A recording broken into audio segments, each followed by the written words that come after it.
السلام علیکم دوستو، میں ہوں محمد آصف اور آپ دیکھ رہے ہیں ویلیو اسلام۔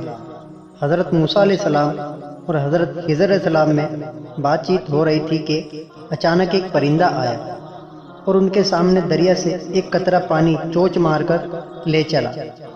پس حضرت خضر علیہ السلام نے حضرت موسیٰ علیہ السلام سے کہا کہ تم اپنے تیز سمجھتے ہو کہ میں علم میں سب سے زیادہ ہوں، حالانکہ عالم اول و آخر ظاہر و باطن بنی آدم کا اللہ تعالیٰ کے نزدیک اس سے کمتر ہے۔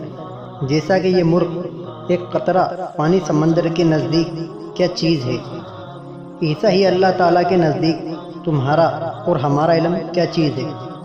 بس اللہ تعالیٰ نے تم کو تربیت فرمائی۔ یہ بات یوں ہے کہ اللہ تعالیٰ کا ایک علم مجھ کو ہے، تم کو نہیں، اور ایک تم کو ہے، مجھ کو نہیں۔ یہ سن کر حضرت موسیٰ علیہ السلام نے کہا، ترجمہ: حضرت موسیٰ علیہ السلام نے حضرت خضر علیہ السلام سے کہا، کیا پیروی کروں میں تیری اس پر کہ تو سکھا دے مجھ کو اس چیز کو کہ سکھایا گیا ہے تو کچھ بھلائی سے، یعنی خدا نے تجھ کو علم سکھایا ہے تو تو مجھ کو سکھا۔ پھر حضرت خضر علیہ السلام نے ان سے کہا کہ تو میرے ساتھ صبر نہ کر سکے گا، اور مجھے یقین ہے تو صبر ہرگز نہ کر سکے گا، اور کیونکہ باطن کا حال معلوم کرنا بڑا محال ہے۔ حضرت موسیٰ علیہ السلام نے کہا کہ البتہ پائے گا تو مجھ کو اگر اللہ تعالیٰ نے چاہا صبر کرنے والا، اور میں یہ بھی کہتا ہوں کہ میں تیری نافرمانی بھی نہ کروں گا۔ کسی کا حکم میں یہ سن کر حضرت خضر علیہ السلام نے کہا، اگر پیروی کرے گا تو میری، پس سوال مت کیجیے مجھ سے کسی چیز، یہاں تک کہ میں شروع کروں تجھ کو دکھانے کو کوئی چیز۔ پھر یہ عہد کر کے دونوں وہاں سے چلے، یہاں تک کہ سوار ہوئے ایک کشتی پر۔ پھاڑ ڈالا اس کو حضرت خضر علیہ السلام نے۔ تب یہ دیکھ کر حضرت موسیٰ علیہ السلام بولے کہ تو نے کشتی ہی کو پھاڑ ڈالا، ممکن ہے وہ ہمیں ڈبو دے۔ یہ دیکھ کر حضرت موسیٰ علیہ السلام نے کہا کہ اے خضر، تم نے تو ایک بالکل نئی چیز پیدا کر دی۔ تب حضرت خضر علیہ السلام نے حضرت موسیٰ علیہ السلام سے کہا کہ میں نے تجھ کو نہ کہا تھا کہ تو میرے ساتھ صبر نہ کر سکے گا۔ حضرت موسیٰ علیہ السلام نے کہا، مجھ کو نہ پکڑ میری بھول پر، اور نہ ڈال مجھ پر میرا کام مشکل۔ پھر دونوں چلے وہاں سے، یہاں تک کہ ملاقات ہوئی ایک لڑکے سے، پھر اس کو خضر علیہ السلام نے مار ڈالا۔ پھر حضرت موسیٰ علیہ السلام نے کہا، تو نے اس لڑکے کو مار ہی ڈالا، اے خضر، تو نے یہ فعل نامعقول کیا۔ پھر حضرت خضر علیہ السلام نے حضرت موسیٰ علیہ السلام سے کہا کہ میں نے کہا تھا تجھ کو اے موسیٰ کہ تو میرے ساتھ صبر نہ کر سکے گا۔ حضرت موسیٰ علیہ السلام نے کہا، اگر میں اس کے بعد تجھ سے کوئی چیز پوچھوں تو پھر تو ہم کو اپنے ساتھ نہ رکھنا۔ یہ کہہ کر وہ دونوں پھر چلے ایک گاؤں کی طرف، یہاں تک کہ وہ پہنچے ایک گاؤں کے لوگوں کے پاس۔ کھانا مانگا، وہاں کے لوگوں نے، پس ان کو لوگوں نے انکار کیا یہ کہ وہ ضیافت کرے۔ پس پائی ان دونوں نے ایک دیوار اس گاؤں میں کہ وہ گرنے کے قریب ہی تھی۔ پس حضرت خضر علیہ السلام نے اس دیوار کو سیدھا کر دیا۔ پھر یہ دیکھ کر حضرت موسیٰ علیہ السلام نے کہا، اے خضر، اگر تو چاہتا تو البتہ لیتا تو اس دیوار کی مزدوری، اور ہم بھوکے ہیں کیوں تو نے بغیر مزدوری کے دیوار کو سیدھا کر دیا۔ ہم جو ان سے مزدوری طلب کرتے وہ مجبوراً اس کی مزدوری دیتے۔ اس پر حضرت خضر علیہ السلام نے کہا کہ جو کام خدا کے حکم سے کرنا ضروری ہے اس پر مزدوری ہم نہیں لیتے۔ پس حضرت موسیٰ علیہ السلام نے حضرت خضر علیہ السلام سے پہلی دفعہ بھول کر پوچھا تھا، اور دوسری دفعہ اقرار کرنے کو آپس میں، اور تیسری دفعہ رخصت ہونے کو جان بوجھ کر پوچھا تھا، کیونکہ حضرت موسیٰ علیہ السلام نے سمجھ لیا کہ یہ علم میرے ڈھب کا نہیں، اور میرا علم تو وہ ہے کہ جس میں خلق خدا پیروی کرے تو اس کا بھلا ہو، اور حضرت خضر علیہ السلام کا علم وہ ہے کہ دوسرے کے اس کی پیروی بن نہ آئے۔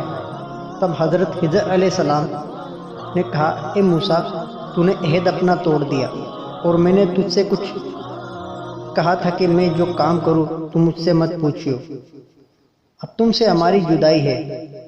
ترجمہ: کہا حضرت خضر علیہ السلام نے، اے حضرت موسیٰ، اب جدائی ہے میرے اور تیرے درمیان، اور اب پھر میں بتاتا ہوں تجھ کو ان باتوں کو کہ جس پر تو صبر نہ کر سکا۔ پہلا وہ جو کشتی تھی، کتنے فقیر اور محتاجوں کے لیے کمانے اور محنت کرتے دریا میں سو، میں نے چاہا کہ اس میں نقصان ڈالوں، کیونکہ ایک بادشاہ ظالم لوگوں سے کشتی چھین لیتا تھا، اس لیے میں نے اس کشتی کو پھاڑ ڈالا اور اس کے تختے الگ الگ کر دیے، تاکہ ظالم بادشاہ اس کو عیبدار جان کر نہ لے سکے اور غریبوں کے لیے کمائی باقی رہے۔ اور دوسرے وہ جو لڑکا تھا، اس کے ماں باپ تھے ایمان والے، ڈرا کہ وہ اپنے ماں باپ کو گرفتار کرے سرکشی اور سفر میں، بس اگر وہ بڑا ہوتا تو موذی اور بدراہ ہوتا، اور اس وجہ سے اس کے ایماندار ماں باپ بدنام ہوتے۔ بس میں نے چاہا کہ خدا تعالیٰ اس کو جزا دے، بہتر جزا، اور مہر کرے، اس واسطے میں نے اس کو مار ڈالا تھا کہ ماں باپ اور خلق مخلوق خدا اس کے ہاتھ سے امن میں رہے، اور اس کے ماں باپ کو خدا تعالیٰ اس کے بدلے میں ایک لڑکی دے کہ اس کی نسل سے 70 پیغمبر پیدا ہو۔ اور تیسرا یہ کہ وہ دیوار تھی جو یتیم لڑکوں کی تھی، اور اس دیوار کے نیچے مال گڑا ہوا تھا، اور ان یتیم بچوں کے ماں باپ صالح یعنی نیک تھے، اور لوگوں کو قرض حسنہ دیتے تھے، لیکن کبھی تقاضا نہیں کرتے تھے۔ اس سبب سے خداوند قدوس نے ان کو مال و دولت سے نوازا تھا، اور وہ اپنا قرض نہایت نرمی سے لیتے تھے، اور سود بالکل نہیں لیتے تھے، اور نہ خیانت کسی سے کرتے تھے، اور نہ کسی کو آزار پہنچاتے تھے۔ اور میں نے چاہا کہ یہ دونوں لڑکے جب جوانی کو پہنچیں گے تو اپنے ماں باپ کا گڑا ہوا مال نکال لیں گے اس دیوار کے نیچے سے، تیرے رب کی مہربانی سے۔ اور یہ میں نے کہا اپنے حکم سے، پھر ہے ان چیزوں کا جن پر تو صبر نہ کر سکا۔ اور وہ دیوار قریب گرنے کے تھی، اگر وہ گرتی تو مال اس کے نیچے سے ظاہر ہو جاتا، تو اس کو لوگ لے جاتے، اور وہ یتیم و محروم رہ جاتے، اس لیے میں نے اس کی مرمت کر دی بغیر کسی مزدوری کے۔ اور پھر حضرت خضر علیہ السلام نے کہا، اے موسیٰ، تم نے سمجھا تھا کہ تمہارے برابر کسی کو علم نہیں، اور تم نے یہ نہ سوچا کہ خدا کے بندے ایک سے ایک ایسے ہیں کہ تمہارا علم ان کے برابر رائی اور سرسوں کے برابر ہے۔ بس اب تم جاؤ، اور اب ہماری تم سے جدائی ہے، اور 2-3 باتیں نصیحت کی مجھ یاد رکھو۔ اول خوش رہو، خوش خلق لوگوں میں رہو، تب تمہاری عزت و وقار ہوگا۔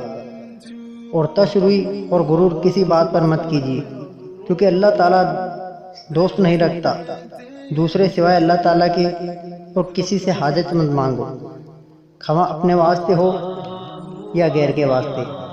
ہر حاجت کا پورا کرنا اللہ تعالیٰ کے ہاتھ میں ہے، اگر ایسا خیال رکھو گے تو ہر دعا قبول ہوگی۔ بس حضرت خضر علیہ السلام یہ کہہ کر ایک دم غائب ہو گئے۔ واللہ عالم بالصواب۔ امید کرتا ہوں دوستو آپ کو یہ ویڈیو ضرور پسند آئی ہوگی۔ مزید ایسی ویڈیوز حاصل کرنے کے لیے آپ ہمارے چینل کو سبسکرائب کریں۔